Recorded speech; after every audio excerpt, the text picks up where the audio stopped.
जय श्री राधे कृष्णा। हमारे YouTube channel में आप सभी का स्वागत है। आज हम अपने YouTube चैनल के माध्यम से पुत्रदा एकादशी व्रत कथा विधि लेकर के आए हैं, जिसके करने से पुत्र की प्राप्ति अवश्य होगी। पुत्रदा एकादशी व्रत 30 जुलाई को पड़ रहा है।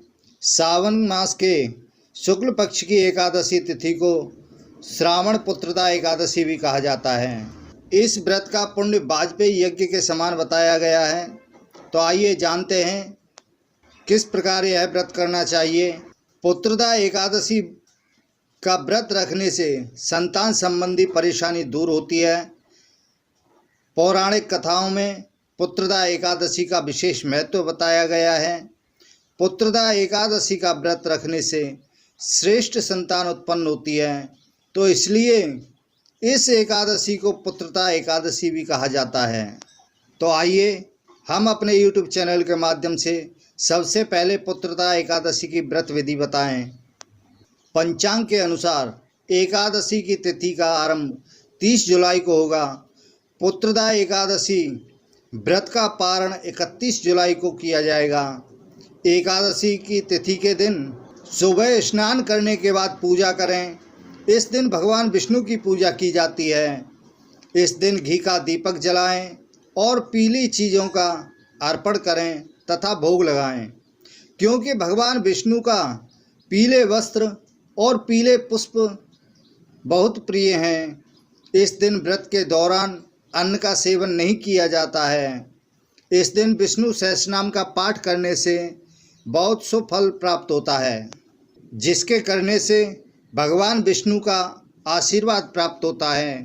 तो आइए अब कथा के बारे में जानते हैं। उससे पहले जिस किसी ने भी मेरे चैनल को सब्सक्राइब नहीं किया है, कृपया उनसे अनुरोध है चैनल को सब्सक्राइब करें, लाइक करें तथा शेयर भी करें और बगल में लगा घंटी का बटन दबाना ना भूलें, जिससे हम जो भी वीडियो बनाएं उन सभी का नोटिफिकेशन आपके पास में पहुँचे। आइए अब हम श्रावण मास शुक्ल पक्ष की पुत्रदा एकादशी की व्रत कथा का श्रवण करते हैं। श्री युधिष्ठिर कहने लगे कि हे भगवान, श्रावण मास एकादशी का शुक्ल पक्ष की एकादशी का क्या नाम है, व्रत करने की विधि तथा इसका महात्म क्या है, कृपया करके हमें बतलाइए। भगवान कहने लगे कि इस दिन एकादशी जो पड़ती है उसका नाम पुत्रदा है। अब आप शांति पूर्वक इसकी कथा सुनिए। इसके सुनने से वाजपेयी यज्ञ का फल प्राप्त होता है। द्वापर युग के आरंभ में महेश्मती नाम की एक नगरी थी, जिसमें महीजित नाम का राजा राज्य करता था। लेकिन पुत्रहीन होने के कारण राजा को राज्य सुखदायक नहीं लगता। उसका मानना था कि जिसके संतान न हो उसके लिए यह लोक और परलोक दोनों ही दुखदायक हैं। पुत्र सुख की प्राप्ति के लिए राजा ने अनेक उपाय किए, परंतु राजा को पुत्र की प्राप्ति नहीं हुई। वृद्धावस्था आती देखकर राजा ने प्रजा के प्रतिनिधियों को बुलाया और कहा कि हे प्रजाजनों, मेरे खजाने में अन्याय से उपार्जन किया हुआ धन नहीं है, न मैंने कभी देवताओं तथा ब्राह्मणों का धन छीना है। किसी दूसरे की धरोहर भी मैंने नहीं ली। प्रजा को पुत्र के समान पालता रहा। मैं अपराधियों को पुत्र और बांधवों की तरह दंड देता रहा। कभी किसी से घृणा नहीं की, सबको समान माना है। सज्जनों की सदा पूजा करता हूँ। इस प्रकार धर्मयुक्त राज्य करते हुए भी मेरे पुत्र नहीं है, सो मैं अत्यंत दुख पा रहा हूँ। इसका क्या कारण है? राजा महीजित की इस बात को विचारने के लिए मंत्री तथा प्रजा के प्रतिनिधि वन को गए। वहाँ बड़े बड़े ऋषि मुनियों के दर्शन किए। राजा की उत्तम कामना की पूर्ति के लिए किसी श्रेष्ठ तपस्वी मुनि को देखते फिरते रहे। एक आश्रम में उन्होंने एक अत्यंत वयोवृद्ध धर्म के ज्ञाता, बड़े तपस्वी, परमात्मा में मन लगाए हुए निराहार, जितेंद्रिय, जितात्मा, जित क्रोध, सनातन धर्म के गुण तत्वों को जानने वाले, समस्त शास्त्रों के ज्ञाता महात्मा लोमस ऋषि को देखा, जिनका कल्प के व्यतीत होने पर एक रोम गिरता था। सबने जाकर ऋषि को प्रणाम किया। उन लोगों को देखकर मुनि ने पूछा कि आप लोग किस कारण से यहाँ पर आए हो? निसंदेह मैं आप लोगों का हित करूँगा। मेरा जन्म केवल दूसरों के उपकार के लिए हुआ है, इसमें संदेह नहीं है। लोमस ऋषि के ऐसे वचन सुनकर के सब लोग कहने लगे कि हे महर्षि, आप हमारी बात जानने में ब्रह्मा से भी अधिक समर्थ हैं, अतः आप हमारे इस संदेह को दूर कीजिए। महेशमतीपुरी का धर्मात्मा राजा महीजित प्रजा का पुत्र के समान पालन करता है, फिर भी वह पुत्रहीन होने के कारण बहुत दुखी है। उन लोगों ने आगे कहा कि हम लोग उसकी प्रजा हैं, अतः उसके दुख से हम भी दुखी हैं।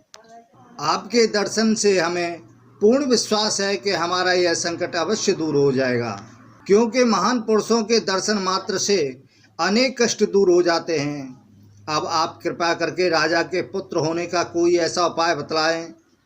यह वार्ता सुनकर ऋषि ने थोड़ी देर के लिए नेत्र बंद किए और राजा के पूर्व जन्म का वृतांत जानकर कहने लगे कि यह राजा पूर्व जन्म में एक निर्धन वैश्य था। निर्धन होने के कारण इसने कई बुरे ऐसे कर्म किए। यह एक गांव से दूसरे गांव व्यापार करने जाया करता था। एक समय ज्येष्ठ मास के शुक्ल पक्ष की द्वादशी के दिन मध्याह्न के समय वह 2 दिन से भूखा प्यासा था, एक जलाशय पर जल पीने गया। उसी स्थान पर एक तत्काल की ब्याही हुई प्यासी गौ जल पी रही थी। राजा ने उस प्यासी गाय को जल पीते हुए हटा दिया और स्वयं जल पीने लगा, तो इसलिए राजा को यह दुख सहना पड़ा। एकादशी के दिन भूखा रहने से वह राजा हुआ और प्यासी गौ को जल पीते हुए हटाने के कारण पुत्र वियोग का दुख सहना पड़ रहा है। ऐसा सुनकर सब लोग कहने लगे कि हे ऋषि, शास्त्रों में पापों का प्रायश्चित भी लिखा है, अतः जिस प्रकार राजा का यह पाप नष्ट हो जाए, आप ऐसा उपाय बतलाइए। तब लोमस ऋषि कहने लगे कि श्रावण शुक्ल पक्ष की एकादशी को, जिसे पुत्रदा एकादशी भी कहते हैं, तुम सब लोग व्रत कीजिए और रात्रि को जागरण करो, तो इससे राजा का यह पूर्व जन्म का पाप अवश्य नष्ट हो जाएगा, साथ ही राजा को पुत्र की प्राप्ति अवश्य होगी। लोमस ऋषि के ऐसे वचन सुनकर मंत्रियों सहित सारी प्रजा नगर को वापस लौट आई, और जब श्रावण शुक्ल पक्ष की एकादशी आई तो ऋषि की आज्ञा अनुसार सभी ने पुत्रदा एकादशी का व्रत और जागरण किया। इसके पश्चात द्वादशी के दिन इसके पुण्य का फल राजा को दिया गया। उस पुण्य के प्रभाव से रानी ने गर्भ धारण किया और प्रसव काल समाप्त होने पर उसके एक बड़ा तेजस्वी पुत्र उत्पन्न हुआ। इसलिए हे राजन, इस श्रावण शुक्ल एकादशी का नाम पुत्रदा पड़ा। अतः संतान सुख की इच्छा हासिल करने वाले इस व्रत को अवश्य करें। इसके महात्म को सुनने से मनुष्य सब पापों से मुक्त हो जाता है और इस लोक में संतान सुख भोगकर परलोक में स्वर्ग को प्राप्त होता है। तो पुत्रदा एकादशी व्रत कथायाम संपूर्ण। बोलो एकादशी महारानी की जय। तो दोस्तों, आज हमने अपने YouTube चैनल के माध्यम से पुत्रदा एकादशी व्रत कथा का श्रवण कराया है। तो आज के लिए बस इतना ही। जय श्री राधे कृष्णा।